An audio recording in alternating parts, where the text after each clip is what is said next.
and we are in on this match, buffering a little bit. Looks like it is going to be the striker versus striker that Flunge asked for on the map duel. Looks like Doggax, he's seeing, he's taking up Flunge's challenge and he's going in that striker. So let's see if this is what Flunge wanted, if he thinks he's the better striker. Flunge is clearly a little overconfident here. He thinks, oh, striker versus striker, I can win this easily. And this is a little bit of a challenge to Doggax's ego. I wonder if he's going to take that insult or he's just going to go all out and completely crush Flunge. We'll see what happens. Because if I recall correctly, Flunge has played, and I remember it not being all that close. I think Flunge ended up being pretty good. Yeah, I too recall Flunge being pretty good from the game that I watched. Flunge seemed like a top contender in this Incognito tournament. Straight up blitzing that right outpost, but Doggax is a little bit ahead on time, so same openers though. Yes, very, very similar openings, and it looks like Flunge is actually going with Longhorn while Doggax is going with Gemini. So what are your feelings on that general toss-up? Like, why would you pick one over the other? Because it seems to be that the public at large has not decided which one is decidedly better. I think it depends on who you're playing and what units your opponent is using. I think if we're going to see a very mid-heavy, tank-heavy composition kind of fight, the Longhorn will come out on top. But if you start seeing more light units, more infantry spam, more like butcher drops, then the Gemini is definitely favored in that matchup. So which one is better? I would say depends on what your opponent is building. So you seem to be going pretty much hardcore just tanks. So that's a big pile of Gemini. Yeah, Longhorn Seeker. Longhorn Seeker is always strong. Doggax barely getting out over there. This is still weirding me out. I'm not accustomed to seeing anti-air units in 1v1, so maybe I'm just way out of touch or something here. I'm actually really surprised that I've seen a lot more Seekers than I've seen Flackers. I think generally people take Flackers because they're scared of those fast mechs, which have kind of been dominating the meta. And I think Flackers generally fare better versus like the Neos and the Saucers and the Strikers we've been seeing. So I'm a little surprised to see a bunch of Seekers over Flackers. We'll see if Flunge notices all these heavy mines that are on the field right in front. So Doggax just trying to discourage that push. For sure. A few Ratchets coming out. Looks like they managed to disarm one of the mines, but he's going to accidentally and right there, looks like he microed right on top of a heavy mine, and it blew up, killing a Longhorn and a Seeker. Level 3's up, so expect both these players to transition into Buster. For sure. It looks like Doggax already with a Buster out on the field, and Flunge responding just the same with a Buster of his own. And Flunge is actually getting a pretty good surround on this bottom outpost and killing a lot of units while Doggax is away getting that box. The lone runner on the fort sounding the alarm. Yeah, I was about to point that out. The 8 health runner just ticking off and did a decent amount of damage for one runner. Hey, I almost watched runners kill a fort, so... So do you have any bets as to who Doggax is after seeing him play a little bit? No. You see the striker in the mid fight, and you're like, I didn't even read through the signups, so I don't even know who's playing, who to pick from. I guess literally anybody. Yes, I'm completely in the dark as well, except for the 5 matches that I played before, where it was just me playing. And that's something that for next time, I'm assuming that might be a next time, is would it be more interesting if we had the list of signups? I don't know, actually. That's a good question. I think that's up to our viewers. Do they want us? Because then we would know who they are, and then we could just keep dropping hints, and everyone would be like completely in the dark. Or at least like if we like had the list of signups already out and everyone could say, oh well, that's Happy Death. Well, now that we actually know Happy Death is playing, sort of thing. In this case, I'm just speculating and thinking as to who they are. Yeah. There's no way he could resist playing, right? Right? No. Okay. Well, my bets is that Happy Death is the one who is trolling before. Who is that? I don't remember his name. It started with a Chucknology. Chucknology, yes. Because right before that match, he was in the chat. He was chatting it up, you know. And then right before the match started, he was like, "Oh, I'm gonna go take a nap now." And then he just left. Well, then again, you could say, well, I believe he's in Central Europe, so he's 5 hours ahead of us. So it's definitely mid-evening for him right this moment. Yeah, for sure, for sure. But Happy Death does not strike me as the one to take a nap in the middle of a tournament. Well, if you're not playing in the tournament, then it's a perfectly reasonable thing to do. Maybe he just wasn't having fun. Understandable. So artillery coming out. Buster Micro seems to be not all that effective for either person. This is a little bit of a mid stalemate, and that actually pleases me a little bit. Looks like two There tanks in the is back. yeah, a bit of a cheese up top, and it looks like Flunge is here with 4 infantry, and will he get all the infantry in? No. It looks like Doggax just in time to sword down one of the infantry, preventing that outpost from being captured. And oh, do you see where Flunge has placed the Longhorn? But I have a And he's, feeling Doggax. oh He yeah, knows. he knows exactly where they are. There's no secrets here, so both players seem to be really good at keeping an eye on their mini-map. Nothing's going to happen without them noticing.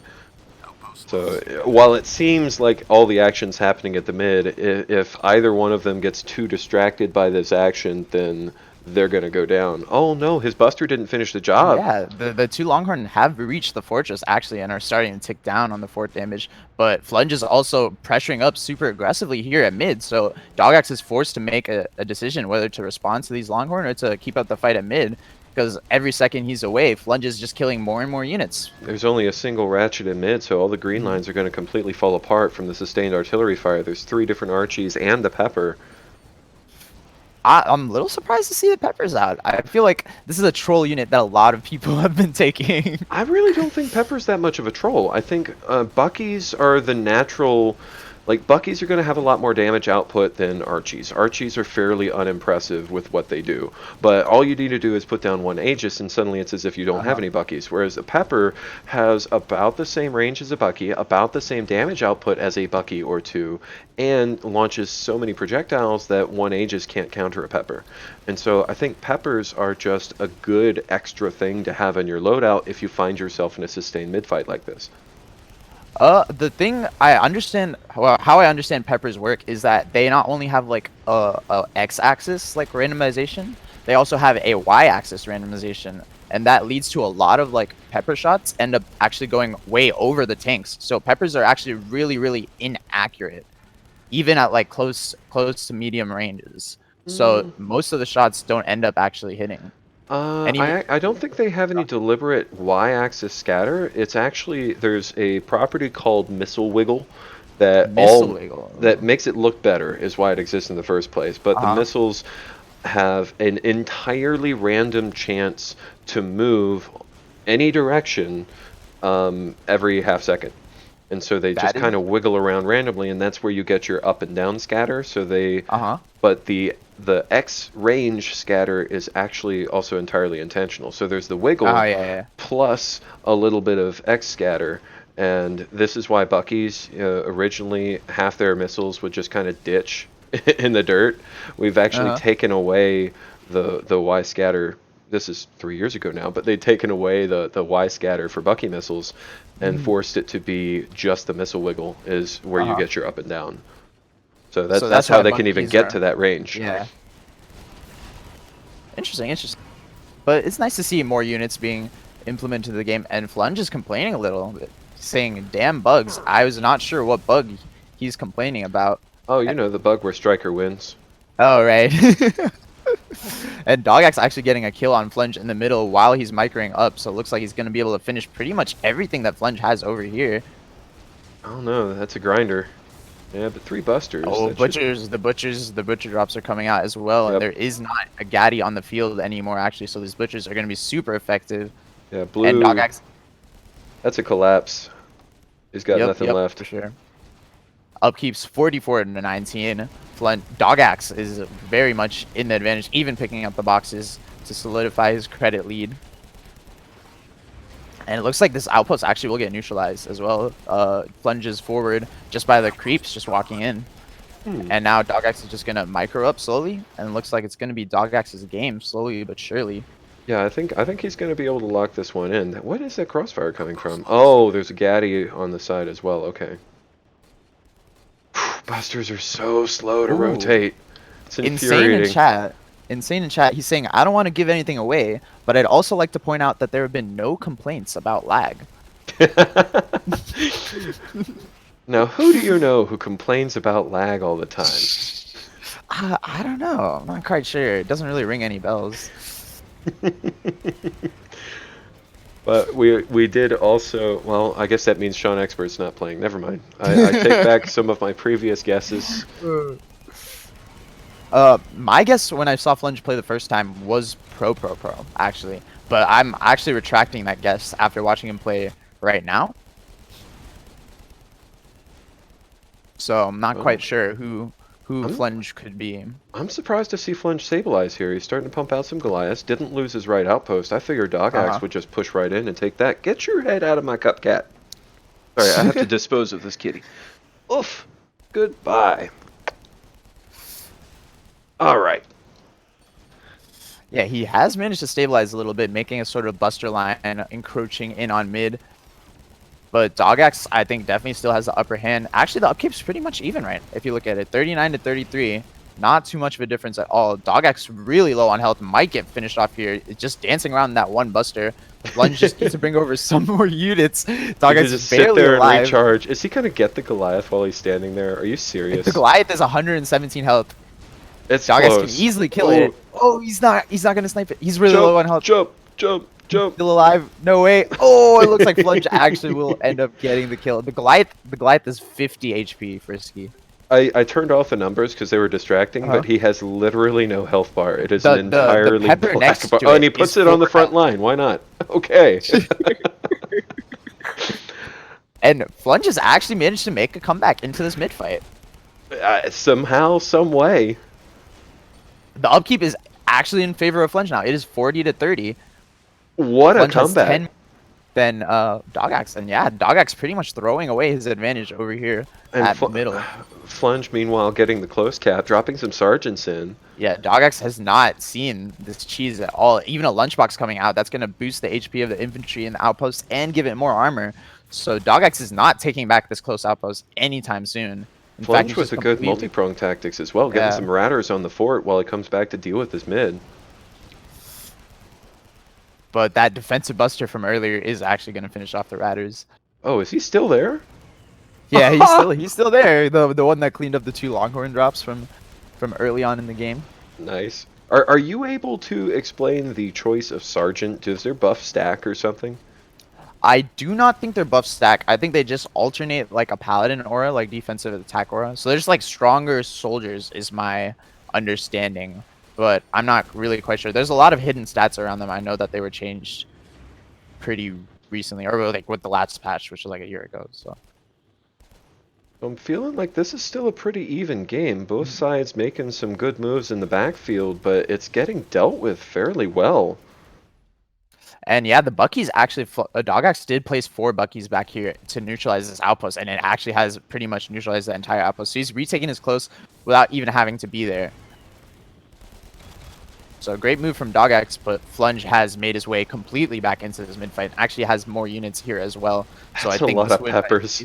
And wow, Flunge actually using the air-to-air missiles, going to be able to get the finish off on Doggax, and he's going to use this opportunity to micro up. And this is pretty much mid in favor of Flunge, unless Doggax can pull something out of his hat. All those Goliaths, those were expensive, and not only that, they took a very long time to build that many tanks. You know what I'd love to see in this situation? Necros. Necros would be huge right now. That would be a happy death signature.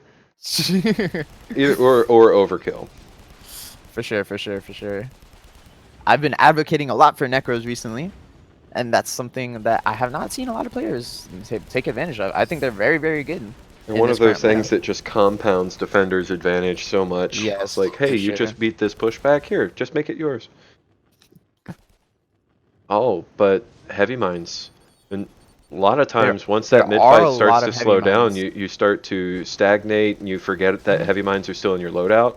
But in this case, if Flunge decides to move out, he's going to lose a lot of his stuff. But I'm looking. For better or for worse, I guess he's decided that he would just ferry it all himself. Afterburners for strikers being really an asset. Yeah, that's definitely working out in favor of Flunge. Ooh. I really thought, close. See the buster. He dropped it on one, but missed the other. He almost lost his Goliath with that drop. Yeah, almost lost the buster. So close. But Doggax just not enough damage coming out. I really thought he was just gonna push out all his units from mid, and I was like, I had my fingers crossed. I was like hoping that his entire unit clump would just blow up to the heavy mines that he forgot about. That'd have So made for some exciting gameplay.